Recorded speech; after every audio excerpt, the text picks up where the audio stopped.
For all the double money activities that Rockstar throws at us, I gotta believe that the taxi service ranks right near the top as far as frequency goes. It seems like every other month they're throwing double, triple, or even quadruple money at us to get us to play. Well, here we go again, because this week Rockstar's once again handing over bonuses to the tune of double money on RP on the taxi service. And if you're a fan of the taxi business, or just a casual cabbie at heart, today's video is for you. Today I'm walking through each of the different vehicles you can use for this business. I'm going to look at availability, cost, upgrades, and yes, even top speed, quarter mile times, and handling, to name a few. What you're about to see is a comprehensive deep dive into all the taxi vehicles, ultimately to help you make an informed decision. Also, this video is going to be running a little long, so I've put some timestamps in the description below to help you navigate to a particular section or vehicle, if you so choose. Alright, let's get into it. First, the vehicles themselves. As of today, October 10th, 2025, there are a total of 6 vehicles you can use to perform this service. And here's the list. Classique Broadway, the Willard Eudora, the Ubermacht Cypher, which is the drift variant, the Anus Hardy, the Warstock Cash and Carry Vapid Stanier, and finally the Arena Wars Custom Taxi, which is just a custom version of the Vapid Stanier. This is probably also a good time to mention that if you're a newbie and cannot afford any of these vehicles, not to worry. If you visit the Downtown Cab Company, you can partake in the taxi cab service free of charge. And of note, the vehicle they provide will be the standard version of the Vapid Stanier. Okay, so let's check out all these vehicles. First on the list is the Classique Broadway. This is a full-size 2-door sedan that is in the muscle class category. It was released in 2023 as part of the Los Santos Drug Wars, and you can purchase this vehicle at Legendary Motorsports for a reasonable $925,000 base price. If you look at upgrades and customization, and if you want to use this vehicle as a taxi, you'll need to equip it with a Downtown Cab Company livery. The cost of this livery is going to set you back $26,789, but it will not unlock until you perform at least 50 taxi fares, so keep this in mind. As far as any other modifications, you'll get the usual laundry list of items, but what's important for this video, and applicable to all their cars I'm reviewing today, is the performance upgrades. I want to make this clear because the performance testing I'll be walking through are based on these upgrades. So for the Broadway, I have upgraded brakes, engine, transmission, and the added turbo. Now, obviously, I have a bunch of other upgrades for the cars you're going to see here, but if you're just looking for the performance, expect to pay an additional $158,500, bringing the total to $1,110,289 as tested. Alright, next on the list is the Willard Eudora. This is a full-size 4-door sedan that's also in the muscle class category. And similar to the Broadway, the Eudora was also released in 2023 with the Los Santos Drug Wars.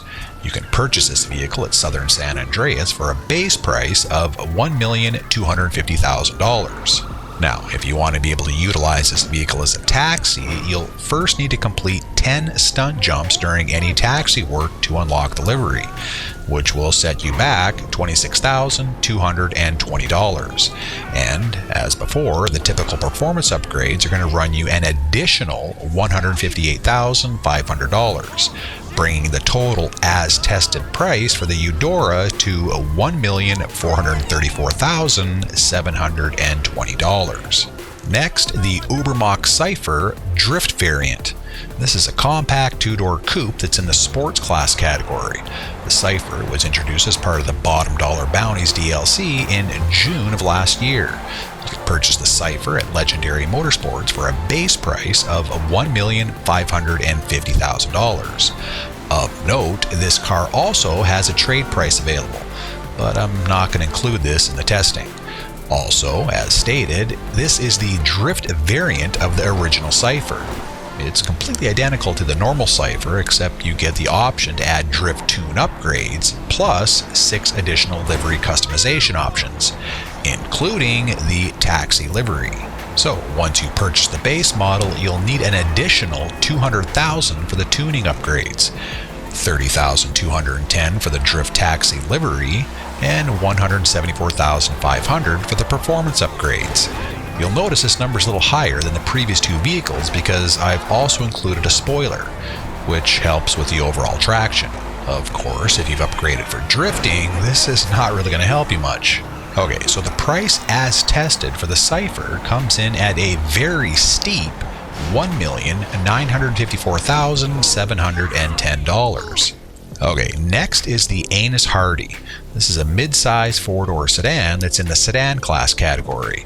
The Hardy was recently introduced as part of the Money Fronts DLC a few months ago, so it's a relatively new car. You can purchase the Hardy at Southern San Andreas for a base price of $1,380,000. The performance upgrades are going to include the typical brakes, engine, transmission, and turbo for $158,000, plus an additional $16,000 for a spoiler.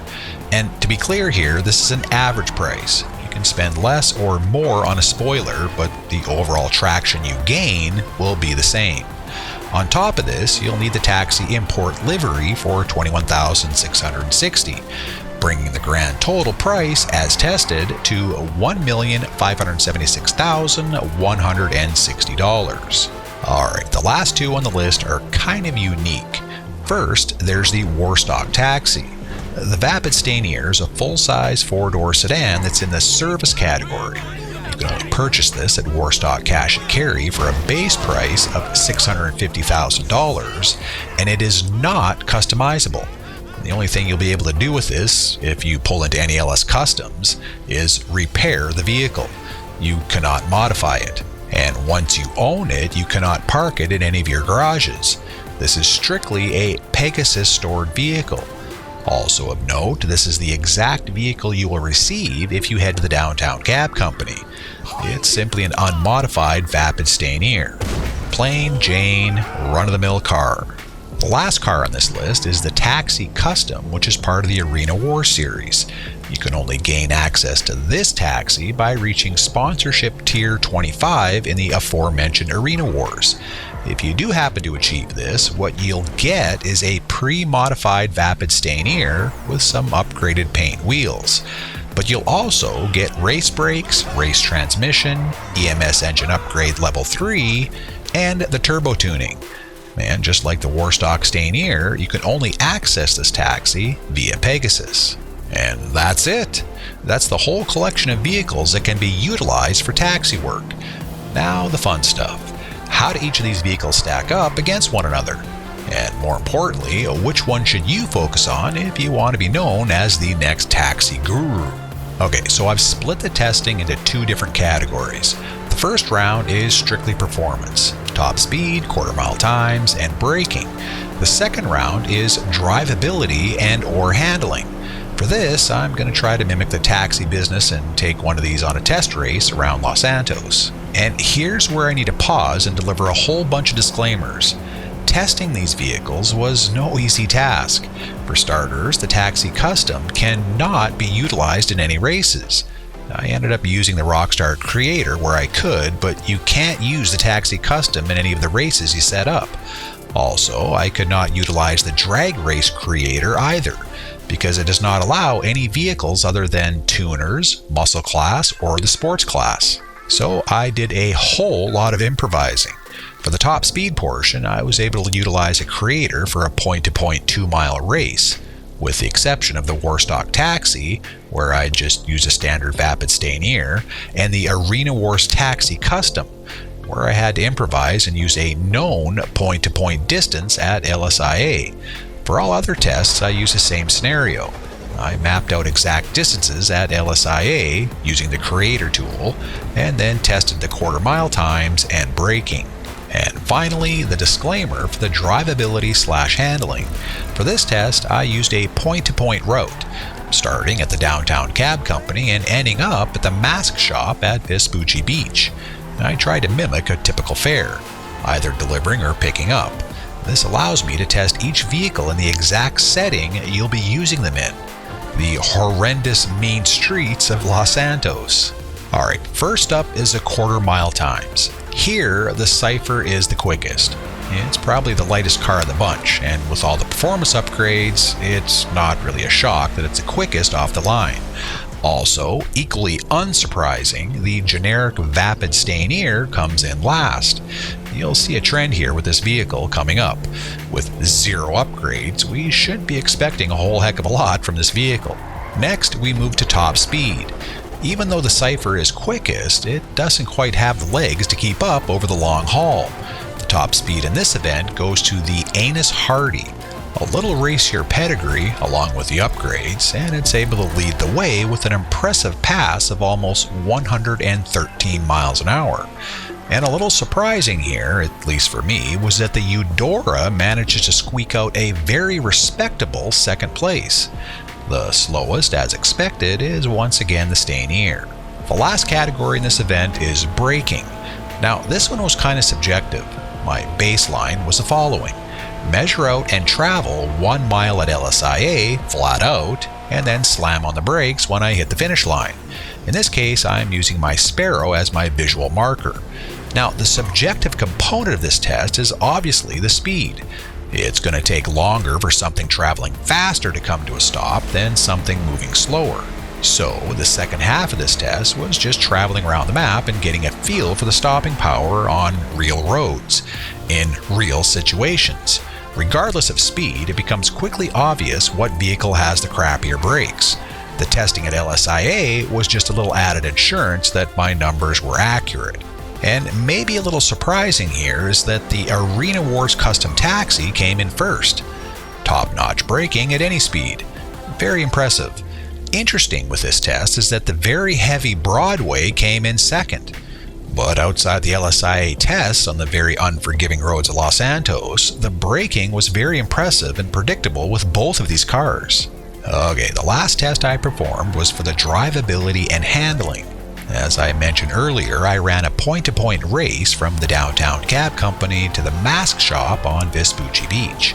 I just tried to get through this section as fast as possible while also trying to avoid oncoming cars, pedestrians, etc. So, like the brake test, this was a little subjective. I captured the overall times, but there was also a component of how easily it was to drive. Remember, the whole point of these tests is to determine what vehicle is best for the taxi work business. Okay, so here are the numbers. The Hardy came in with a time of exactly 1 minute and 27 seconds, and by far was the easiest of the cars to maneuver. It was basically the Hardy, and then everyone else. The Taxi Custom was definitely a good runner-up, easy to drive and no real issues. In last place, and probably shouldn't come as no surprise, was the Cypher. This vehicle only knows one thing when it comes time to drive, and that's how to drift. And I don't care how good you are at drifting, it's a totally different beast when you're trying to drift in and amongst GTA traffic. This thing is just completely out of its element as a taxi vehicle. Alright, so here we are. Who wins and who loses? Well, after much deliberation, tabulation, and at times frustration, here's my final rankings for the top 6 taxi vehicles. I'm going to start at the bottom and work my way up. Coming in at number 6 on the list and in last place is the Ubermacht Cypher. For reasons I just mentioned, if you're looking to enter a drift race, this would be my number 1 choice. If you're looking to make some money in the taxi cab business, this is not your ride. You're going to be banging your head against the wall long before you deliver your first fare. In 5th place is the generic Vapid Stanier. 4th place is the Willard Eudora. 3rd place is the Classique Broadway. 2nd place is the Taxi Custom. And coming in at number 1 on my list, none other than the Anus Hardy. Alright, so that's it, my friends. Thank you for watching. As always, if you like this video and want to help out, please subscribe, give a thumbs up, and let me know what you think. With taxi work being double money this week, is anyone going to be partaking? And do you have your own personal fave when it comes to taxi vehicles? If so, drop a comment below and let everyone know. Until next time, be happy, people. Say you want to be the one.